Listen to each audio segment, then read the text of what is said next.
एक महाभागवत अनन्य भक्त श्री चंद्रहास जी महाराज, उनके पावन चरित्र का अपने लोग श्रवण करते हैं। इससे भक्ति बहुत घनीभूत होती है। केरल देश में एक परम मेधावी सुधार्मिक नाम के राजा राज्य करते थे। धर्म पूर्वक चलना, प्रजा का पालन करना और भगवान नाम जप करना, शास्त्र विधि से बिल्कुल कभी प्रतिकूल एक भी आचरण जीवन में नहीं किया। तो उनके यहां महाभागवत चंद्रहास जी का प्रादुर्भाव होता है।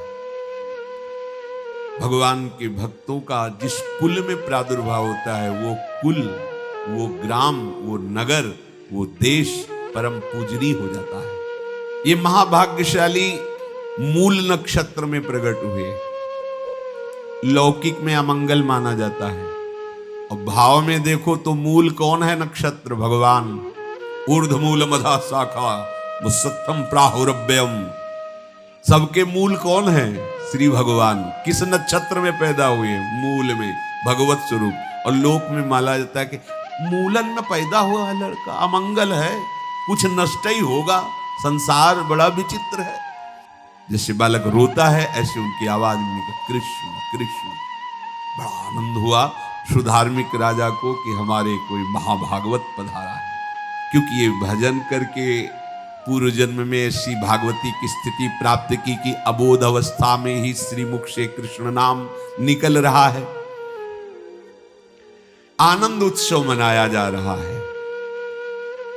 राजा है, राजकुमार प्रकट हुआ, और दूसरी बात वो स्वयं भक्त हैं और भगवान का ऐसा भक्त जो जन्म लेते ही कृष्ण नाम उच्चारण किया। ये आनंद ज्यादा दिन टिका नहीं। रोज बधाइयां हो रही, आनंद उत्सव मनाए जा रहे। शत्रु पक्ष के राजाओं ने मिलकर कहा यही अवसर है, आक्रमण कर दिया जाए और केरलाधिपति का सब पूरा महल घेर करके कोई एक भी न बचने पावे। शत्रु पक्ष के राजाओं ने घेर लिया। आसपास से राजा और सैनिकों ने घेर लिया। अब वो असावधान थे, आनंद में पुत्र हुआ है, बधाइयां, कोई संभावना ही नहीं थी। गुप्त रूप से शत्रु पक्ष के राजाओं ने आक्रमण करके घेर लिया। अब राजाओं की कई सेनाएं और इनकी असावधानी पूर्वक आनंदमयी वृत्ति में कोई पहले से पता हो तो तैयारी करते, तत्काल आक्रमण को रोकने का प्रयास किया पर असफल रहे। इनके सैनिक भी मारे गए, राजा भी मारे गए, राजमहल को घेर लिया गया, कोई भी एक भी बच के न जाने पावे। तो राजमाता जिनसे चंद्रहास जी का प्रादुर्भाव हुआ था, उन्होंने धाय मां को कहा कि मेरे पुत्र को बचाने में तुम समर्थ हो, मेरे तो प्राण नहीं बचेंगे, अगर ये लोग नहीं मारते तो मैं अपने पति के शव के साथ सती हो जाऊंगी। पहले ऐसी धार्मिक निष्ठा माताओं बहनों में होती थी कि धाय मां ने विचार किया कैसे बचा सकती हूं, आसपास तो सब सैनिक घेरे हुए हैं। तत्काल उसने विचार किया कि अगर हम इनको राजकुमार की तरह ले जाती है तो हमें भी मारा जाएगा और इनको भी मारा जाएगा। देखो कितनी विपत्ति जन्म लेते हैं।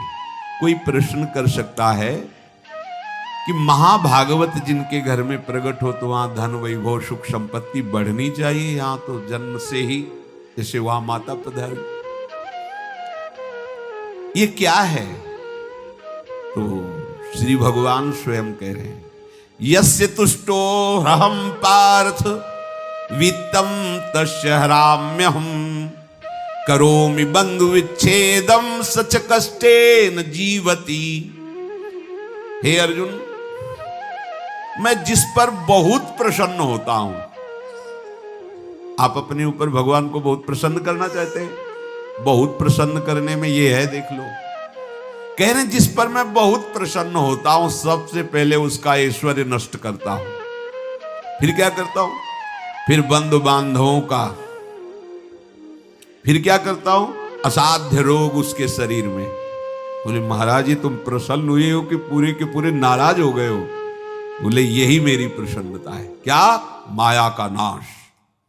अब एकमात्र भरोसा केवल भगवान का, दूसरा कोई नहीं। ये सबको पसंद नहीं आएगा। सब तो उस भगवान की भक्ति चाहते हैं कि अगरबत्ती धूप बत्ती तन मन धन सब तेरा, स्वामी क्या लागे मेरा, पर अंदर से कह रहे सब तन मन धन सब मेरा, क्या लागे तेरा।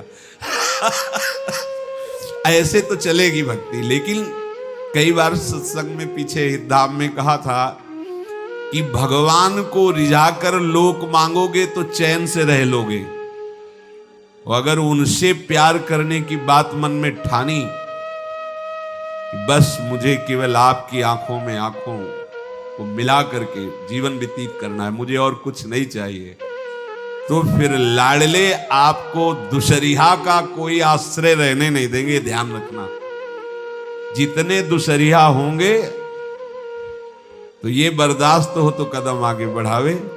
बहुत प्रसन्न हो जाओ ठाकुर हम पे तो कह रहे यस्य तुष्टो ह्रहम पार्थ वित्तम तस्य हराम में हम करोमि बंधु विच्छेदम सच कष्टेन जीवती।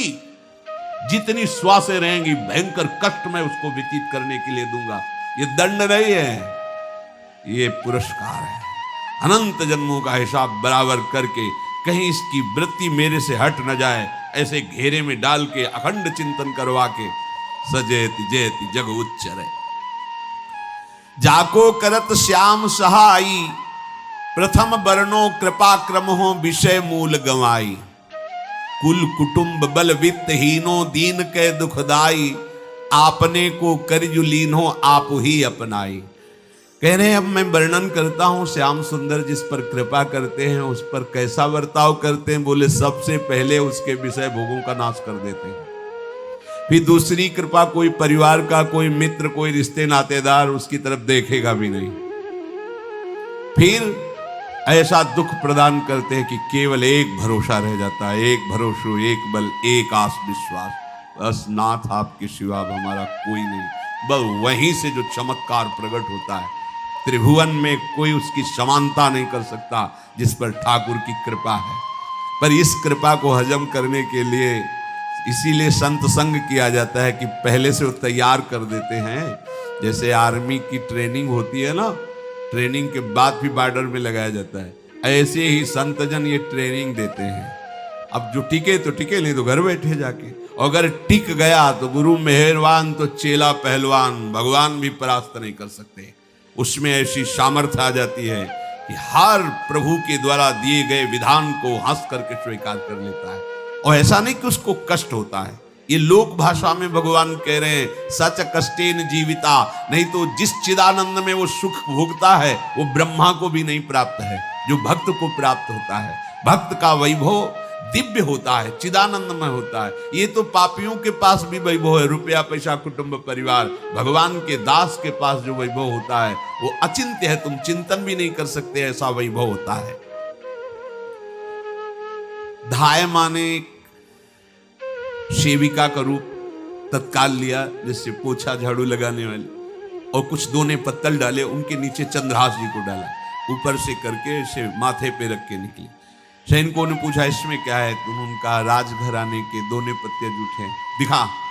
ऐसे नीचे किया तो देखा सब ऊपर जूठन पड़ा। हाँ चल निकल जल्दी, भाग यहां से निकल।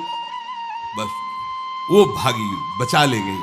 वो कुंतलपुर पहुंची और वहां के जो मंत्री दृष्ट बुद्धि थे उनसे प्रार्थना की कि मैं सेवा कला में बड़ी प्रवीण हूं और ये मेरा पुत्र है, अगर आपकी कृपा हो जाए तो कुछ समय के लिए हम आपकी सेवा में, महल सेवा में रहेंगी और हमारे पुत्र का पालन पोषण हो जाएगा। उनकी परीक्षा ली गई तो राजघराने की सेविका थी, परम प्रवीण थी, पर उन्होंने ये परिचय नहीं बताया। विधि विधान से राज्य की सेवा में प्रवीण दासी पाकर उसको अच्छा लगा, ठीक है आप रह सकती हैं। अभी चंद्रहास जी 3 वर्ष के ही थे कि धायमा पधार गई और ये हर समय कृष्ण कृष्ण कृष्ण कृष्ण कृष्ण नाम इनके चलता रहता था। अब जो उनका दुलार करने वाली थी धायमा, वो भी पधार गई तो कौन उनकी तरफ देखे। पर बहुत ही गौर वर्णन, बड़े ही सुंदर अब वो गलियों में भटकने, निकाल दिया महल से जब धाय माँ मर गई, क्योंकि धाय माँ की सेवा कारण उनको रखा गया था। 3 वर्ष के बालक गलियों में, तो कोई भी माँ देखती उनको तो कोई उनको वस्त्र पहना देती, कोई भोजन करा देती। ऐसे ही भगवान के भक्तों की बड़ी विचित्र लीला होती है। यहां चंद्रहास जी को जो भी माता बहन देखती कुंतलपुर के गलियों में, तो कोई वस्त्र, कोई स्नान करवा देती, कोई काजल लगाती, कोई भोजन पवा देती। परमहंसों जैसा जीवन कट रहा है। कृष्ण कृष्ण कृष्ण कृष्ण। 14 भुवनों में जिनकी अव्याहत गति है, जो सबको देखते रहते हैं, श्री देवर्षि नारद जी।